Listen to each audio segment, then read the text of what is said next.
Fuck you, it's 2020. Did you have a plan? Well, fuck you. Get rid of that plan. Get ready to rewrite that plan. Throw that plan away. That plan is on fire right now. Yeah, depending what month it is in 2020. So, hi, welcome to Behind the Hype with me, your host, Brian Jossa. With me, as always, is Chewy Darso. Hello. And Jonathan Hardesty. Fire! Hi. Fire! We are celebrating our final week of Hugo Weaving month. I've had a lot of fun with Hugo Weaving month. We've watched some movies that I didn't really expect to watch. Some were good, some were not as good, but he's been good in all of them, so it's been fun. And we had to finish things up with the ever popular movie that for some reason I just never fucking saw, and I'm really glad I did. The Adventures of Priscilla, Queen of the Desert. Yeah, finally. Yeah, finally Watched saw it. I mean, I've seen this thing in I have a friend who's taken me to 2 karaoke bars where it's not like a karaoke bar where one person gets up and sings. It's a karaoke bar where they put on a movie and there's a musical number in the movie and everyone in the bar screams along every single word. And this movie played at both of them, particularly the scene with I don't remember what song's playing now, but it's when Hugo Weaving's driving the bus and that doesn't really narrow it down. Hugo Weaving's driving the bus, and everyone else is dancing behind him. But there's like one that goes on for a little while, like 2/3 of the way into the movie. There's a couple times they do that, though. Yeah, but there's one that scene has popped up numerous times. Okay. Yeah. Yeah. Fun. Before we get too far into it, I have a Where Have They Been Doing? John, do you have one this week? No, unfortunately not. We ended up not seeing a Hugo Weaving movie, but we did see an Eve Stewart movie, so we had to throw that back in there. Eve Stewart, famed production designer, spent a month on. Please go back and check it out. Her movies were a ton of fun to watch, and this one was no different. We watched Muppets Most Wanted. Oh, really? We've watched quite a few times, but never paid attention to the fact that she worked on it. Yeah, never, like, this was the first time where, like, we watched, like, a movie night with our son, and the credits start, and the credits at the end of Muppets Most Wanted is like a fireworks show, and it just there's a big fireworks, and it says production designer Eve Stewart. It's like, oh shit, how about that? I would say she didn't get to flex those muscles quite as hard as she likes to do in some of the movies that we watched with her, but the production design was still good. It still feels like a Muppet movie through and through, which was my biggest complaint with the Jason Segel one, is it felt like a Jason Segel movie, not a Muppet movie.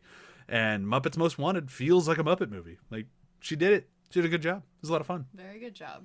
And I just love The Muppets Most Wanted. It's just such a dorky movie, but it's just fun. It's dorky in the way that the Muppets are dorky, which is if you don't like that type of dorky, you probably don't get along. Yeah, like, what's wrong with you? Yeah. I have one good friend who doesn't like the Muppets, and I'm giving her a pass.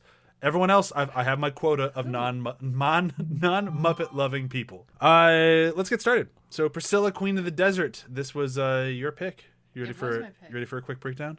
Very quick. Breakdown. As trim as possible. All right. You got some drag queens performing. They look a little unhappy. One of them gets a phone call. You don't know what it's about. Then cut to, I got a job at a hotel. So you guys want to come with? Sure, we have some reservations. We don't really like each other, but we'll go. All right. On the road trip. Going. Oh, our thing breaks down. Oh, it turns out the person we're going to go meet is your wife. Not your ex-wife. Still wife. Do you have any other secrets to tell me? Nah. Oh, I have a kid. Well, that comes later. Run into Bob. Bob's a pretty cool dude. Bob's got a crazy wife. Bob loses wife, goes, I guess I'll come with you guys. And then they travel through the outback some more, go through a shady town where it's like, you shouldn't stop there. Then they get to the hotel, meet the wife, meet the son, and happy ending? Yeah, everything just kind of works out fine. Yeah. I think that's kind of like my biggest thing with this movie, and not like a complaint, but since I knew virtually nothing about it, and then the few musical numbers that I mentioned earlier, and like just the general cast and the concept of the movie, like I knew it was about drag queens on the road. I did not know it was drag queens and trans women until I started looking it up earlier the day that we watched it. Like, I just thought it was 3 drag queens. So I knew really nothing about it, but I just kind of assumed like this thing came out mid-90s. It wasn't, it was getting more and more accepted to be gay in the 90s, which was great, but it still wasn't, where it is now, which is still not perfect, but, better than it was then. So I expected the movie to be a little bit more depressing. Like, I thought there'd be more like left turns into Sad Town, and it kind of dipped its toes in the water every now and then, but not really. It never goes like full that way. Like, it tries to... No matter how much things can suck from time to time, like Terrence Stamps plays a trans woman, and her wife or her husband dies, and Trumpet dies, and it's not like it sucks. I lost my husband, but it was more so I just wanted a husband. Are you sad that he died? I'm more so sad that I'm alone than I am that he died. Yeah, she said she finally found a sympathetic husband, and then he goes and gets himself killed. Yeah, like, so it wasn't.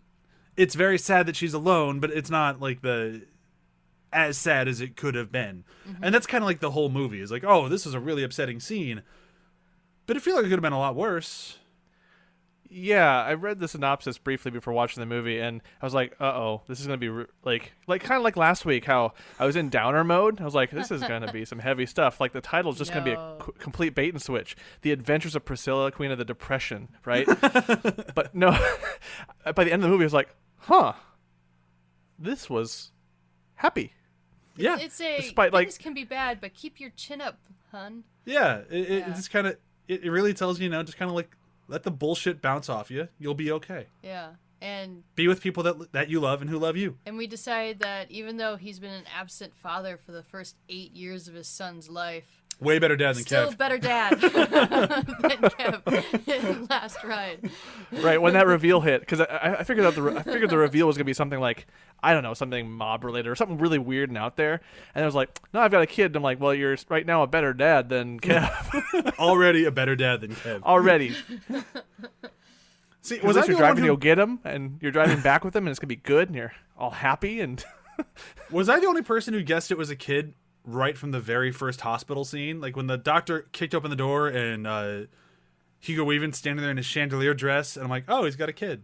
I had an inkling that it was going to be a kid, but I also was wondering whether or not he actually had a booking, whether or not he just wanted company to go get his kid, or because I didn't think that they actually. So you thought there could have been a kid, but it might have been a lie just to get him there, just to get his friends to go with. So that they had a job.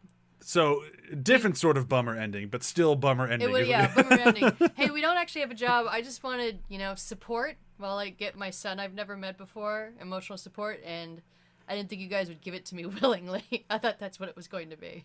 Nope, didn't go that way either. The kid thing came out of complete left field. I should have seen it. Yeah. I should have even had an inkling. Even when the hospital flashback happened, I was like, oh, he's in a hospital wearing a really awesome outfit. That's a funny cutaway for no purpose whatsoever.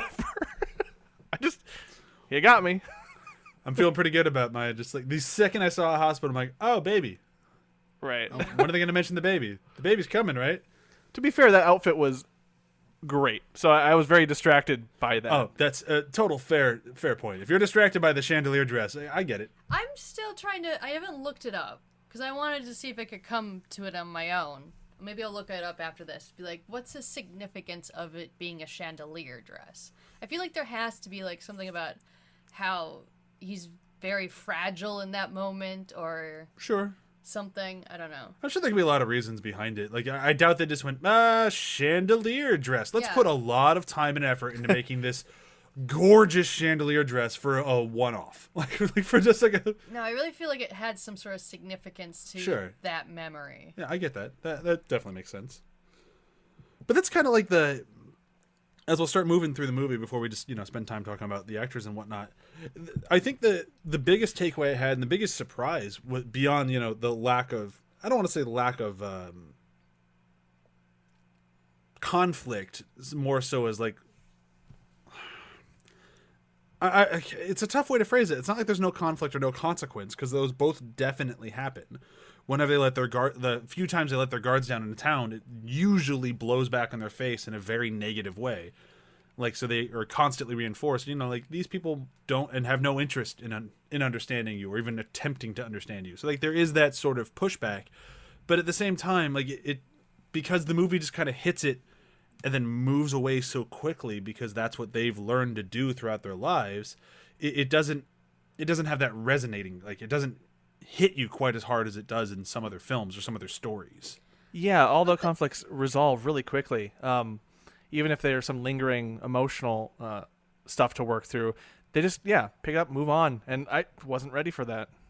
Yeah, I would imagine it's supposed to be reminiscent of what it's like to be a gay drag queen or whatnot, because they're always being presented with these conflicts, and it really is about being a drag queen.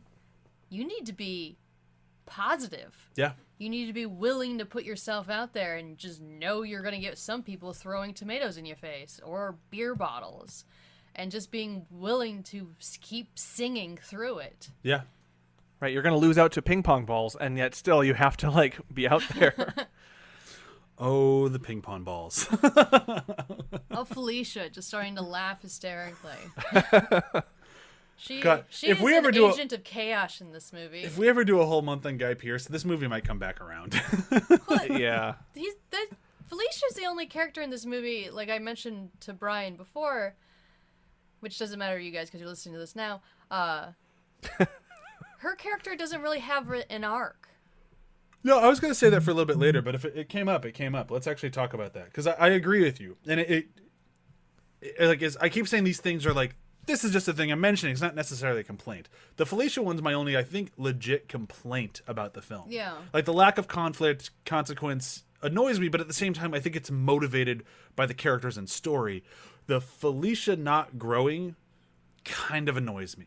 Because if her growth was supposed to be her having a relationship with Bernie, it fell a little flat for me. Because I thought the arc was going to be him becoming a more sympathetic person.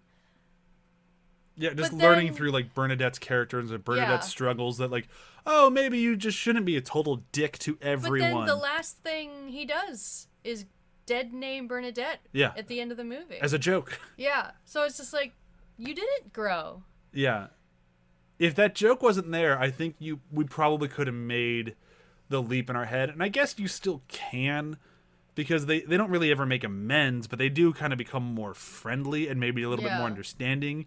And it's just one of those like, yeah, Felicia's my friend who is a complete and utter asshole. Like a lot of us have those friends. Yeah, but if the last moment you're going to see that person, they touch on the one thing that you wish they would never do again, and they do it in a way that they know you cannot react back to them, it's so Yeah. underhanded and mean that it's like whatever respect or relationship you had grown is suddenly, in my eyes, destroyed. Yeah, it kind of takes whatever growth there could have been throughout the movie and just kind of throws her back to the beginning of the film where she's just that asshole on the Yeah. bus. And it's like, well, It's disappointing. yeah, it's a disappointing joke, and it's just not a solid way to end the film. And I kind of like try to do some research and feel it out. And like from what I can understand, like the whole dead naming thing, although still ferocious faux pas in the early 90s, is not the faux pas that it is now. Like as transgender people became more accepted, this became more of a worse thing to do, which is like good in a way. But that still doesn't make it okay that it's a repeated joke throughout the film. Like I can see why people take issue with that. Yeah. I get it. I don't think they're wrong. It's a rough hit. Yeah. Yeah, especially since that's the last part. That's the last thing, and you see Felicia more at the end than you do Bernadette. Like Bernadette leaves, and then you still get Felicia. And it's kind of a bummer, right? And it's not like Bernadette is sitting there on like a impenetrable tower of like self-confidence at this moment. She's taking a huge risk. She's taking a huge risk with a man she just met and a man whose friends are hateful bigots. And not just they don't really even clarify the relationship with Bob. Yeah. She's staying in a she's probably never really lived outside Sydney. Right. Now she's staying at a hotel that she's going to manage while the other girl's on holiday.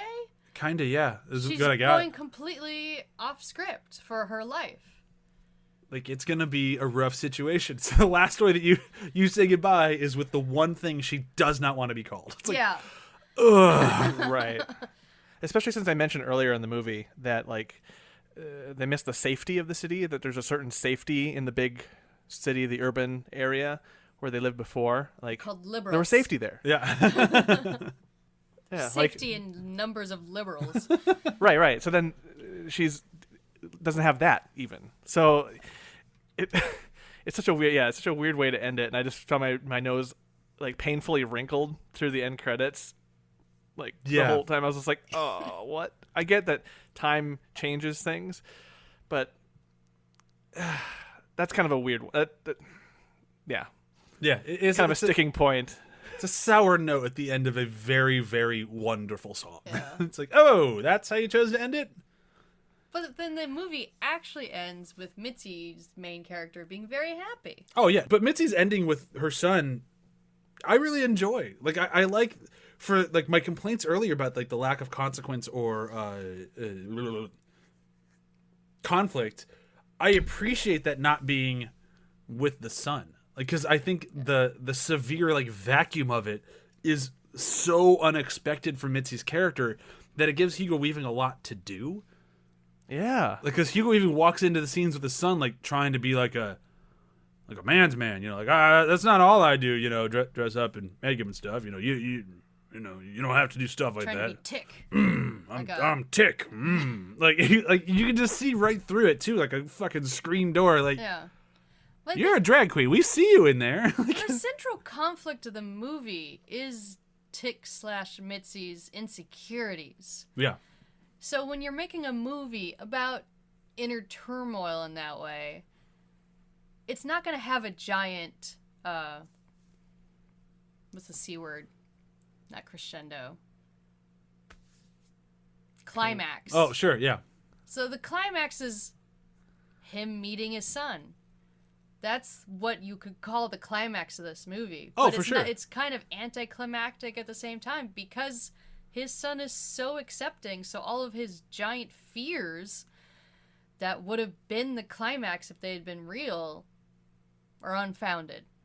Yeah. And then the next potential climax of the film is when they get full dolled up together and go hiking up that mountain. Oh, yeah. Which I don't remember the name of. It's like significant to Like Australians. Kings Canyon I'm or sure. something like that. Yeah, Kings Canyon. They climb Mount Rushmore. Sure. No, probably the Grand Canyon, I think. I'm on the Wikipedia page, damn it. It's Kings Canyon. So am I. It's Mount Rushmore. So like it has a bunch of like mini climaxes in that regard, but it's like moments for those characters because meeting his son was Mitzi's moment and climbing that hill was Felicia's moment, and then I guess staying at the hotel is Bernadette's moment. Yeah, that makes sense. That tracks.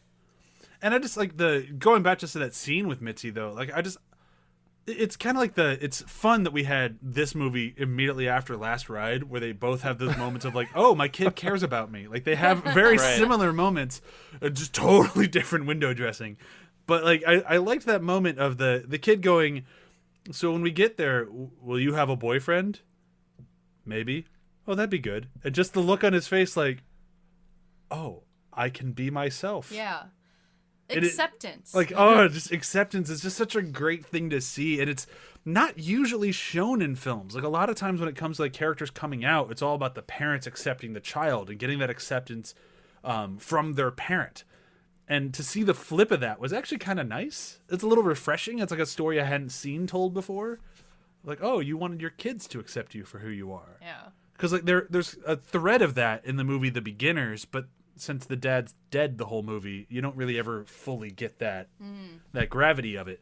But since, the kid's fucking 10 years old, 8 years old? She said his mom says I haven't had a break for 8 years. So you'd assume 8, sure. He looks old for 8. He does, but he's Australian. They grow him big. I would have guessed 12. child. He's a child. So it's the child, Yeah. but he just seems like a good kid, and I like The that. child. The child. Not the child that eats fish eggs or whatever eggs those were in The Mandalorian. Apparently, people got really mad about that. I'm like, shush, you're fine. Just buy your toys Wait, and shut up. what? Are you serious? Yeah, Mandalorian 2 season 2. Apparently, the child eats Food? babies. Like, oh, those are like fertilized eggs, and he's like, oh, Okay. yeah, who cares? He ate a frog earlier. Yeah, who cares? It's fine. It's Star Wars. He's just there to sell you toys, guys. But even so, where does your caring about him not being a vegetarian start? It was really cute when he swallowed a frog in the first season. So now you're upset that he's eating younger frogs? Won't somebody think of the children? Yeah, the child did. Yeah, the child did. As food. I was just along that same line. Like, Okay, I didn't know that's what people were getting mad about. That's stupid. good them are. It's people's selective anger. New Star Wars fans, man. They just bum me out. Be sure to tune in next week when we talk Rise of Skywalker. But going back to what you were saying earlier, I wanted to touch on. Sure.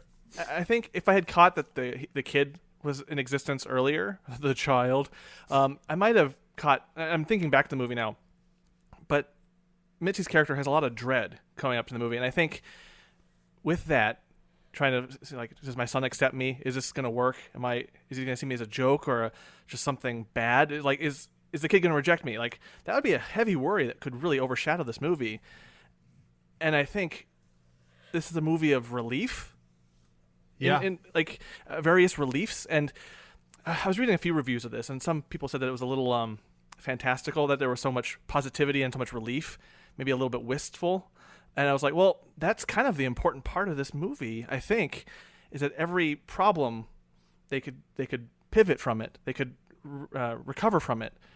So then the new problems that are happening after the movie, whatever comes ahead, they got it, right? Like, I felt very uplifted at the end and very like relieved after a series like what should have been based off our last week's movie, like should have been very stressful and dour and like this could be bad, clenching my gut the whole time.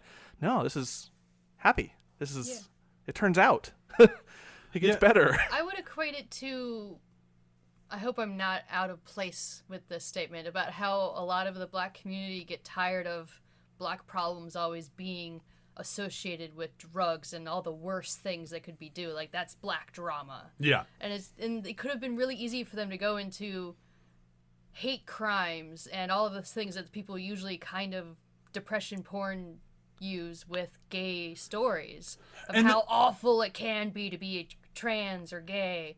And this movie just steers away from that. It dips a little bit with Felicia when she's about to get assaulted, but then she gets saved. And when they graffiti the bus. And it's like, it's there, but they don't wallow in it. It doesn't define them completely. Yeah. Like, it's willing to acknowledge that things are very, very impossibly rough for this community, but it also kind of has like, but you do have your community. Like, you have your family. And like, when you have these people, these problems can't drag you down as much. And I love that, like, throughout the entire film, like, especially like when you get to the characters of like between Felicia and Bernadette, like, you have this, like, these people don't like each other, but they still support each other. Yeah. Like, they're still in the show together. They're still like, they're not trying to take shots at each other too needlessly. Felicia will do that from time to time, but for the most part, like, you can tell like they're family. Yeah, I was never too like I never asked myself this question during the movie of why are you still in the vehicle with them apart from like survival and all that. But like, there are some movies where these characters are together because the movie demands it, and you're like, well, why? Why would they even like this? The person wouldn't even have shown up with them. But I get it from their bantering, their bickering, their name calling, and the things that they do to each other in the movie. I still knew why they're on that bus together and why they end the way they do, like why it's sad to part ways. Like, I get it. The movie communicates that really well. Oh yeah. I think for me, like, when you finally really feel like oh no, they all just love each other, is in the scene where they're sitting around the campfire with Bob and Bernadette's like, hey, can you fuck off? No way. And just like Hugo Weaving was like, yep, oh, time for bed, isn't it, Felicia? Let's go to bed. And Felicia's like, what? Oh, yes, I'm also tired. Did you guys want to go to bed? No, of course you don't. Okay, fine. Yeah. And then just the two of them just peeking through the window like, Is with she a little gonna get binoculars. lucky? It's like, oh, no, they all really care about each other. And like, if you can get through that scene without just like grinning ear to ear, like I don't know who you are. Like it's just such a positive and just fun thing, and it's just also somewhat terrifying. Like you just have to like, I think by casting somebody like Terrence Stamp in Bernadette's role, and like Terrence Stamp, most movies you watch with him, he is a man. Am I wrong? No. Like No, he's got no. cold, that's death-dealing Terrence eyes. Stamp. Like I just mean, he still brings that intensity to Bernadette. he does. Except Bernadette now feels like the woman that could destroy you with her stockings. Oh my god. Like, you Yeah. think you're gonna get up on me? I'm gonna choke you out. But my point is, like, to hire an actor like Terrence Stamp, and unfortunately, like, if you look in, like, the weeds of this thing, Terrence Stamp was, like, the third choice. Like, they had a few people before him they wanted, and it didn't work out. But I honestly, like, I know people disagree with me. I think Terrence Stamp ended up being the best possible choice, specifically because of that totally against the grain character. So to see somebody like him play this woman who has to be so on guard at all times, and that's that Terrence Stamp acting that you expect. Yeah. But behind there is just this vulnerability of she just wants to be with somebody. She just wants a companion, and she has to like slowly debate, can I let my guard down with this one person? And you get all of this from Terrence Stamp with like very, very little dialogue or explanation. You get a little bit of just it might be like, the first. she'll kind of talk with Hugo Weaving a little bit about how she's feeling, but that's about it. The rest of it's all just through He's performance. far too old. Yeah. Did you see his Yeah, wife? Ugh. Yeah. No, it's interesting you say that because you don't see that when someone has a tough time in a movie opening up or they're guarded, it's kind of said. And you're like, oh, that person's guarded, but they fell in love pretty dang quick in this movie. And this, it was like Bernadette's a walking, talking wall. Yeah. And it was an amazing performance. I know this is Hugo Weaving month, but Terrence Stamp's performance was very distracting in how good it was, just portraying guardedness and apprehension, and that's where like my main source of stress was coming from in this movie. It's just like, can you open up? Can you really? Should you? Like, I don't know if you can. I don't necessarily trust this Bob guy, right?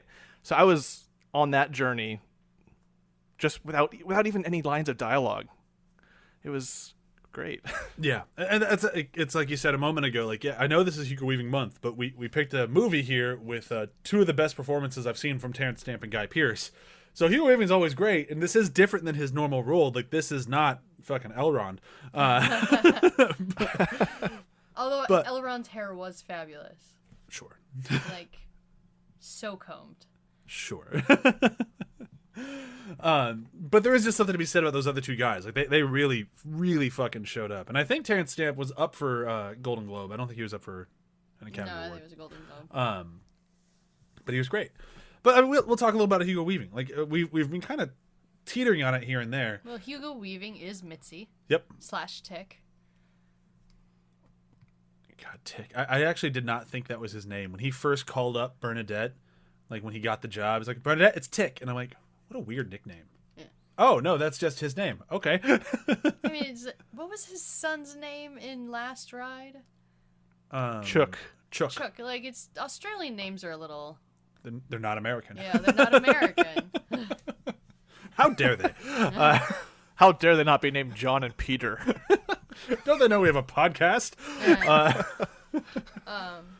But we talked a little bit about how he has secrets. He is the character with secrets. Like everybody else is kind of an open book from what you can tell. Like you have the story from Guy Pearce where it's like, oh God, well here's where the drama's coming in. He got molested he just basically tried to rip his uncle's nuts off in He was a a child bathtub drain. who was in on the con Yeah. and knew how to get the upper hand.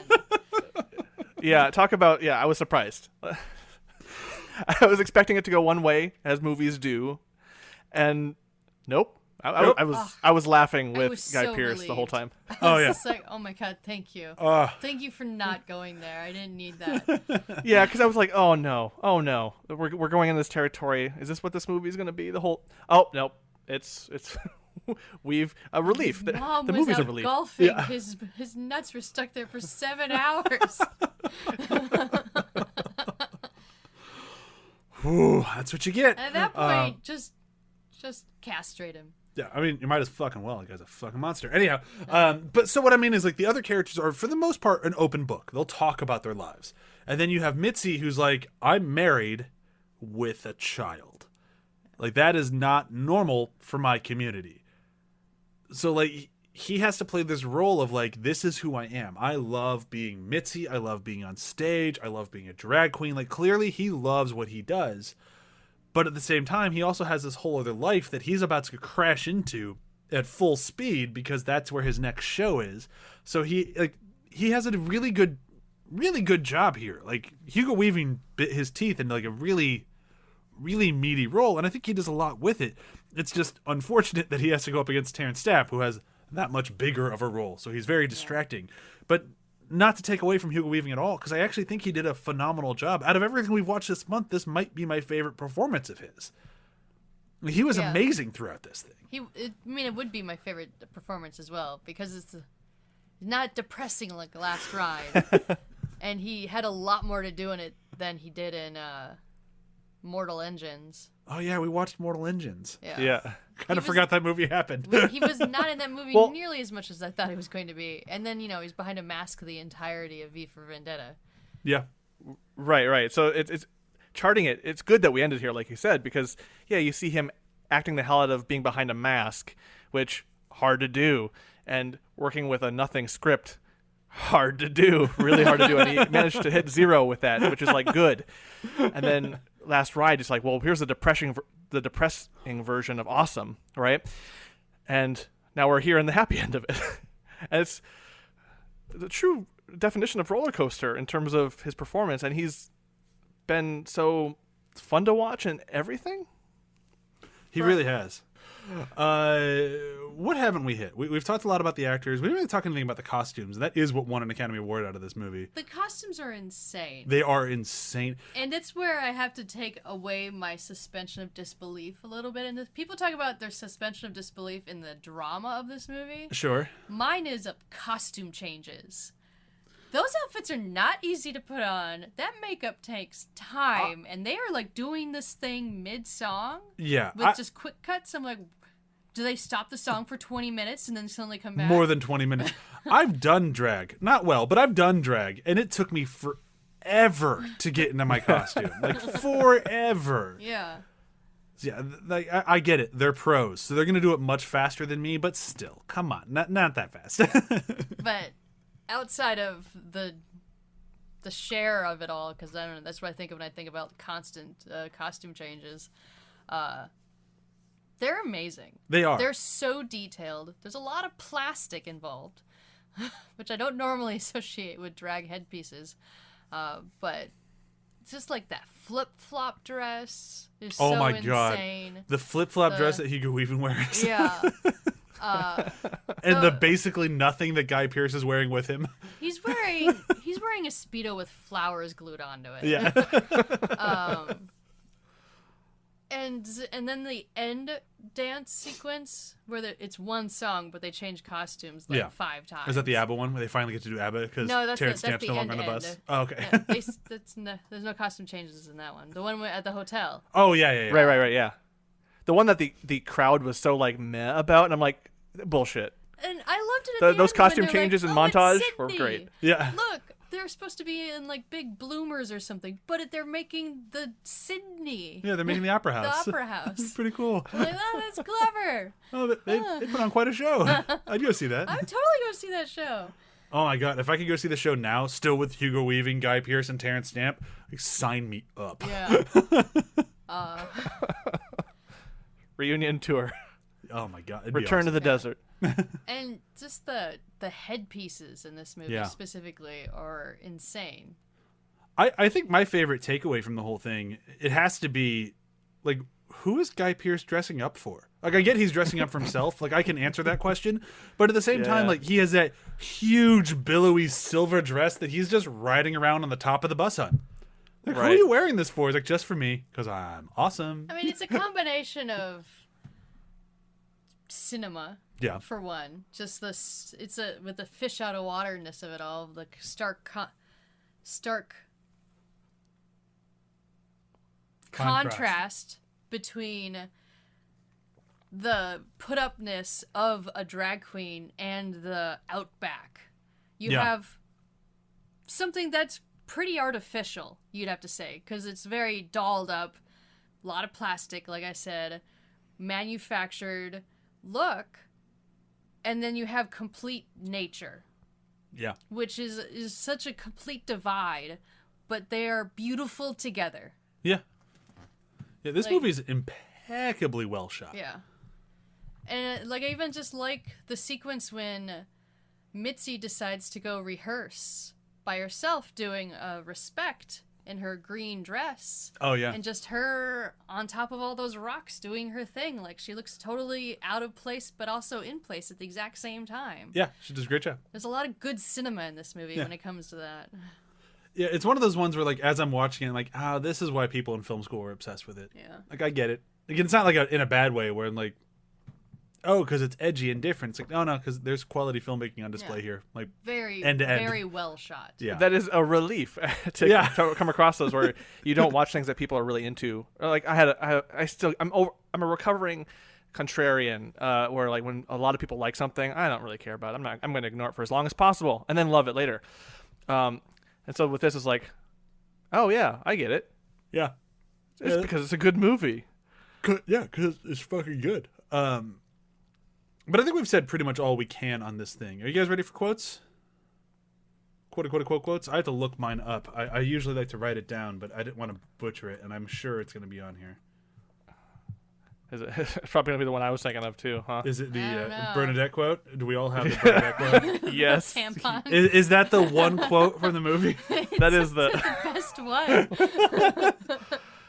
Because, I mean, okay, you got Terrence Stamps saying that line with such ferocity. I don't know, like, can we share quotes? I mean, is that allowed? Well, here's the one quote. It's now listen here, you mullet. Why don't you let your tampon and blow your box apart? Because it's the only bang you're ever going to get, sweetheart. Holy shit, is that a good line? Yeah, I had to pause the movie after that and take a breath. It's one of those, like, damn. Like, that is one of the best movie insults ever. Like, it's such a written line. Like, who comes up with that on the top of their head? But I'm fine with it, and he just nailed it. But I'll come up with a backup if you just want to keep that one as yours, John. Let's see.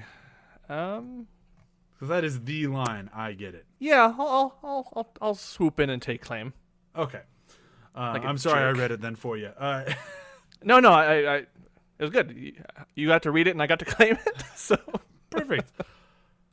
The other quote that I really liked that I had written down before, but now I don't have my notes in front of me. It's a Bernadette line, and it's when she's talking to Bob. And she basically says, believe me, Bob, these days gentlemen are an endangered species. And I liked that moment because Bob is aware of his people. He is aware of his friends. He hopes for the best for them, but he kind of expects the worst. Where he's like, yeah, like, I'm going to go over there and hang out, but you shouldn't come with. Like, he knows where they are, but he still respects these women and what they do, and he's a fan of what they do. He got to see a drag show. He thought it was a blast. They do a drag show here, and he's the only one clapping. Like, yeah, they're great. So I like that whole, like you talk about this movie being a relief, and I have to imagine Bob's character felt just a swell of relief when Bernadette refers to him as a gentleman. Like, it's a very good, sweet moment of, like, I see you. You're okay. Like, you're a good one. Mm-hmm. You're good. And I really like that moment because you can kind of feel it from Bob's point of view. Yeah. I did like this moment in the movie early on when Bernadette gets into the bus and she said, I'll join this conversation on the proviso that we stop bitching about people talking about wigs, dresses, bus sizes, penises, drugs, nightclubs, and bloody ABBA. And then Tick replies, "Doesn't give us much to talk about then, does it?" I just love how much Bernadette hates ABBA. I mean, it is so cliche. Yeah. Double features. I have mine locked and loaded. It's a little on the nose, but at the same time, it would be such a good double feature. I'm just sort of fine with it. I'm going with the Birdcage. You still haven't seen Tuong Fu, right? Or have I've you? seen it once, but I saw it like a long time ago. I need to watch it again. But yeah, this and Birdcage I think would just be an excellent double feature. Let's talk about performances alone. Holy shit. You go Terrence Stamp to Nathan Lane. Woo!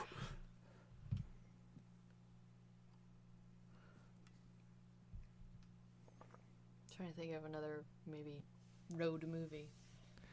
The I've got Road? one, You want to do and The Road? No, God, no. Road? Oh my God. Talk about depression porn. Fuck that. Mine is Last Ride. No, just kidding.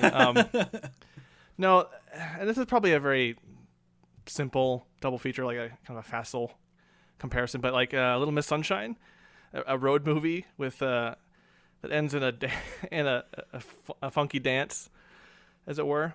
But I haven't seen too many road movies apart from Last Ride, this one, and that one. And yeah, I would put that together just as a very weird double feature. I don't think it'd be that weird. I think those actually complement each other rather well. Like very different ends of the spectrum, but like I think they gel. It's another movie that has a lot of like quote unquote conflict, but it's really not there. Right. I want to do Tuong Fu, but that again is way too on the nose. So I'll go with Forces of Nature. Okay. Just because it's one of those movies that I watched and be like, I probably won't like this. Not that I wouldn't have liked this movie, but the whole point is that the central figure is a man who needs to go meet his future, and he's really uncertain about it or whatnot. And he has got a woman with him who's a train wreck, and you think during that movie that he's going to cheat on his wife-to-be with this train wreck of a woman. And he doesn't. And at the end of the movie, it's all about acceptance from the one he loves, and how she goes and redeems herself with the one she loves, her son, and da-da-da. And Oh. I think they'd go well together. I don't know. From the way you just Maybe. pitched it, I would totally believe you. Yeah. I haven't seen Forces of Nature because the trailer always annoyed me. Oh, yeah. There's a whole bunch of that movie where you're like, well, this isn't very good. But then they stick the landing. So it's not as good as Priscilla because the movie's good throughout. Yeah. But it's kind of, like I said, it's about a guy who's on a road trip and he's figuring his shit out. And at the end, it's all about being with the one you love. Whether or not that's your future wife or your son who you never really got to know, but you definitely love. I think that fits. That works really well. So we're going to do what we like to do at the end of every month here and do just a very kind of quick wrap up. Like, what did we learn about Hugo Weaving? I'm not sure how much I can actually say this month, particularly because what I got from this month with Hugo Weaving is that Hugo Weaving is very fucking versatile. I don't think that his name being attached to a film is a golden ticket of quality necessarily. But he's one of those guys who just, it's kind of like he went to the Jamie Lee school of like, he can't quite phone in a performance. Like he never seems bored. Like you can tell when he's in it and when he's not, but it's never bad. Like his version of Mortal Engines is happening is still better than most people in Mortal Engines. Like I think his quality of acting and his caliber of acting is so good that even when he's still better than most out there. Like he's a very impressive guy. But did I end this month going like, well, if Hugo Weaving's in it, I'll see it? No, not really. But I think I appreciate his range a lot more because we really ran the gambit of like wildly different Hugo Weaving roles. Which is what I got out of it. Yeah. Because honestly, when I thought about it more before this move that we did this, I'd only seen him in V for Vendetta, Lord of the Rings, and The Matrix, really. Yeah. And none of those movies does he really go through a gamut of emotions. No. He's pretty one-noted. I mean, he's still That's the character. Yeah, to be their one-noted. characters are supposed to be stuck in this one mood, essentially, and he does an amazing job with that. But in the movies we've watched here, you actually get to see him explore more than one emotion. Yeah. Yeah, I'm kind of in a similar boat where all I've seen of his work is the genre work, and with this month in particular, I was able to figure out why people want him in those genre movies so desperately. Like, you know, some of it's casting and they got him, but like wow, just completely brain went fucky. Hugo Weaving. Sorry. You can tell why. Hugo Weaving. Yeah, no, I was like, Harry? Who's Harry? Harry Houdini? Yeah. Harry Who Weaving? No. Yeah, but from these movies, I could see why you want him in your movie. Like, why you want him as Red Skull and Captain America, why you want him as Agent Smith, why you want him as Elrond. Because it's like, this guy has a range of versatility, and it was kind of like this was the proof for why people get him in those movies. And, like, the why, I guess, for lack of a better way to put it, the why of Hugo Weaving. Yeah. But yeah, that's kind of my feeling after this month. It did kind of leave me wanting more of Hugo Weaving, and not like in those Mortal Engines, Matrix, those sorts of roles. Like I want to see him in a movie like Knives Out.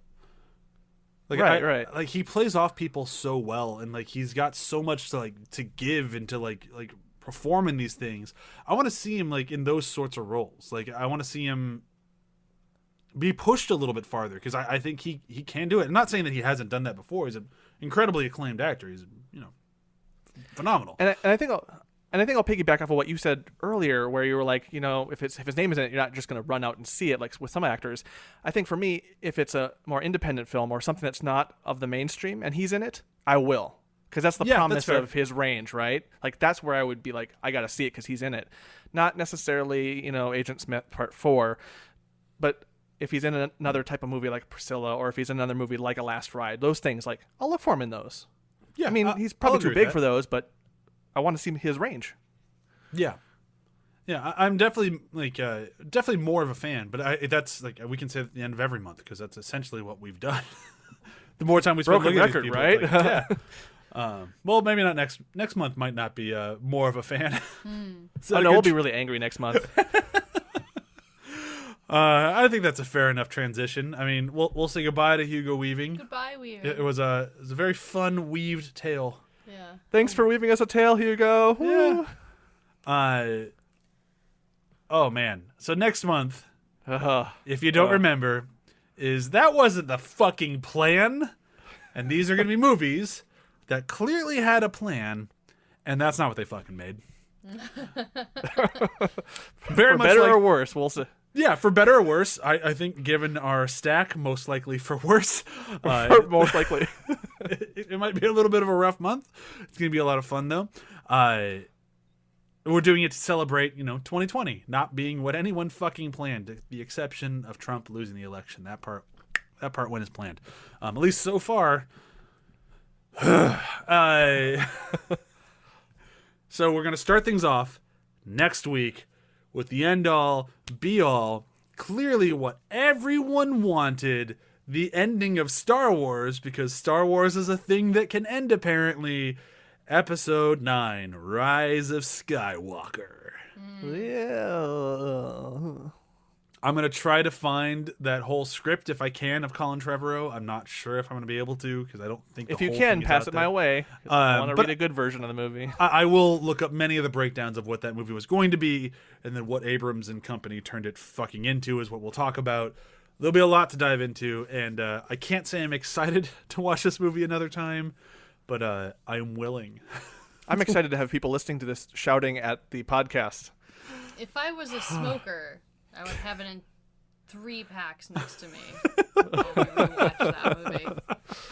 I know what parts are going to get me mad. At least I'm well aware walking in that it's like, oh, good, look, they did another fake-out death. Oh, look, another fake-out death. Oh, look, another fake-out death. Do you remember when Star Wars was known for fake-out deaths? No, me neither, you fucking assholes. Anyhow, it's fine. I'm going to be mad from frame 1 when the words Palpatine lives shows up. That's where I got pissed off for the rest of the movie.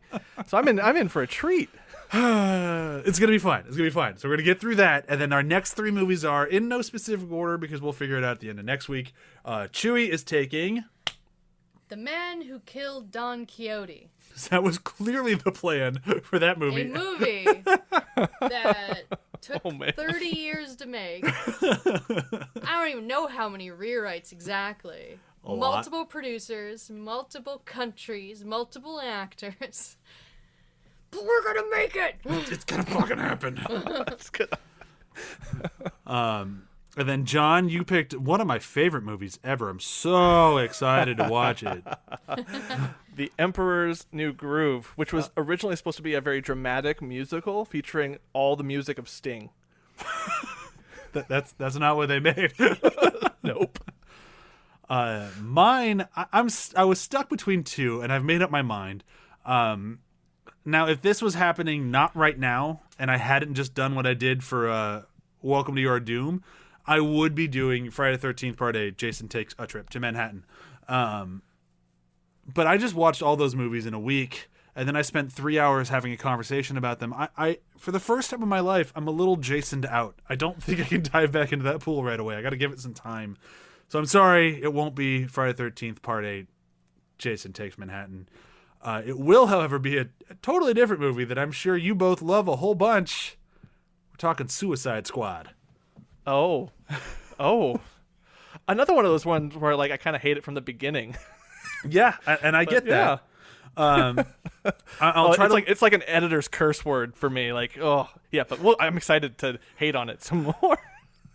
I'll try to find as much of what David Ayer has said of what his original cut was supposed to be. I've watched the trailer that he made twice now just to try to get just to get an idea of the tone, because he says the trailer that came out for Comic-Con before the movie was the tone of the film. I even just showed it to Chewy before we recorded it, and it's vastly different than what came out.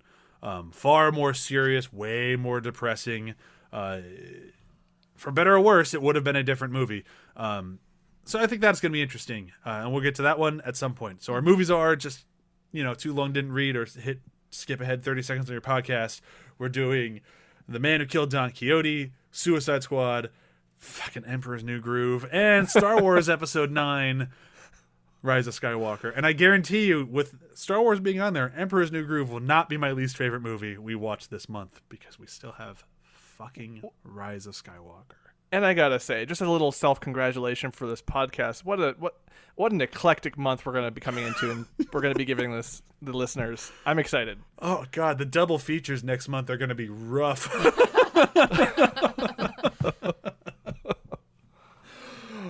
I'm excited for next month, though. I'm not sure what the release schedule is going to be yet. We still haven't figured it out.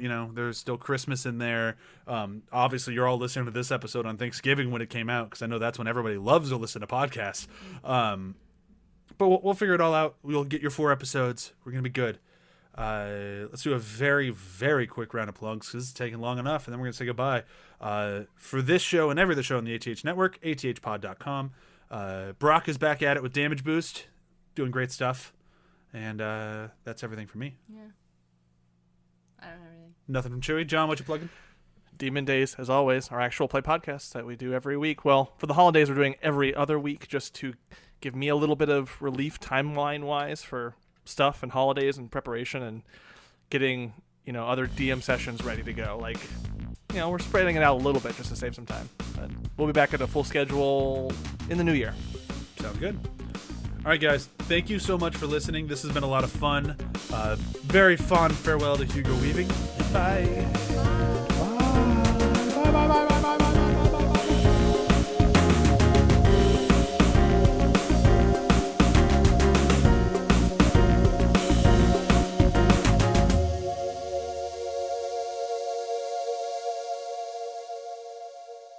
See you later, bozos.